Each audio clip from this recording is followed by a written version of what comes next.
Hi, it's Greg Archer with MovieWeb. How are you fine gentlemen today? Good, Blessed good. and yourself, Greg? I'm doing well. I'm doing well. It's great to meet you both. Wow, great series. Really stirred me.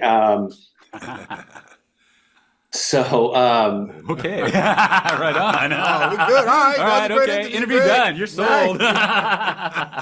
Nice talking so with you. uh, Rob, I think we all know what we're going to wear for Halloween this year. That mask Oh, nice, is nice. incredible. So take us into that experience. There you are in that gas mask in Teacup. So describe taking on the role of McNabb. If anything creeped you out, what was that like for you? It was amazing. I thought the mystery of the mask just heightened what I could bring to the screen and added that mystery so that when you do see me, I'm even that much more like accepted, like, oh, okay, cool. Uh, Putting it on at first, the conditions outside in Georgia, you saw like how the lens would fog up because it was super cold out. You know what I mean? Then we did that introduction scene to McNabb 3 different times. By the third time we did it, it was super hot out.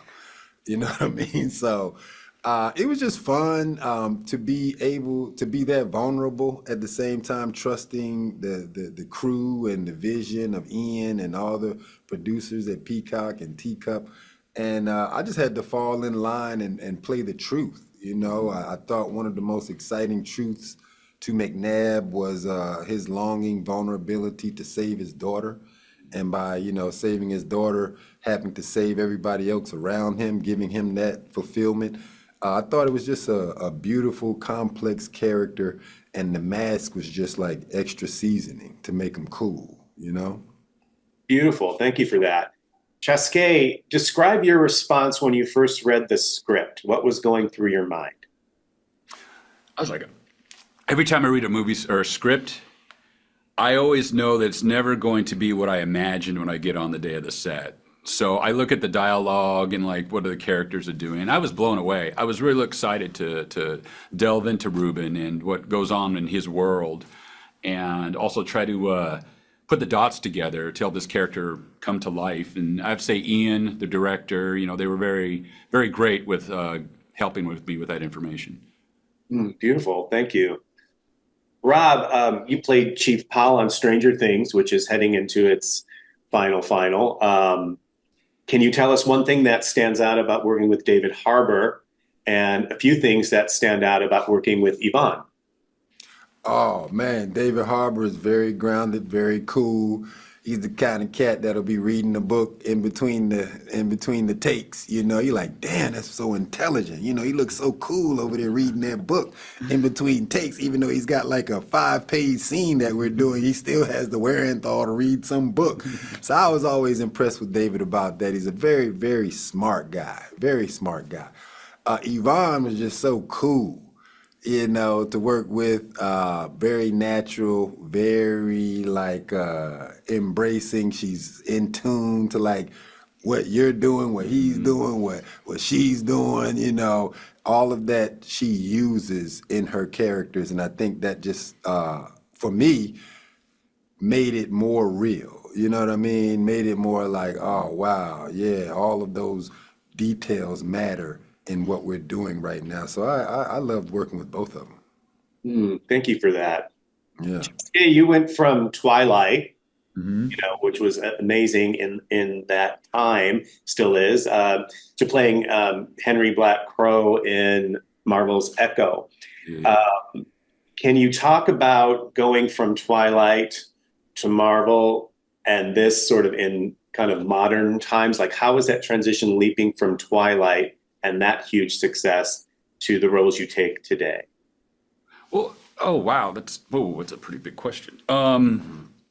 Well, life is a journey. There are ups and downs. There's all kinds of twists and turns. And, as an actor, Twilight, before I was in Twilight, I was bartending. I was struggling actor trying to make it. And after Twilight, I became a full-on working actor.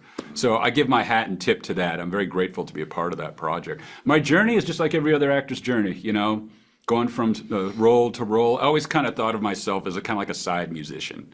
where I'm a part of a band and I'm the bass player and I go into like sessions and work with other musicians and we create something. I always kept that philosophy. So when I come on a project, I always feel, what can I add to help this film be better? And what is my part? And, how good am I of a bass player, to keep up with everybody? Because on Teacup, the talent is phenomenal. We've got some amazing actors, some amazing directors. And all the stuff, my journey, all the tools I've acquired, help me bring Ruben to reality. I love that. It's great to connect with both of you. I enjoyed the series very much, and I think others will too. What was your favorite part you saw so far, Greg?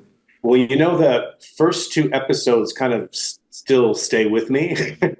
So, and that first scene where you're drawing the first time you're drawing that blue line, there's something about how that was shot and created and the feelings it evoked, which really set the tone for the rest of the series, I think. The isolation, maybe? Yeah. So congrats to all of you.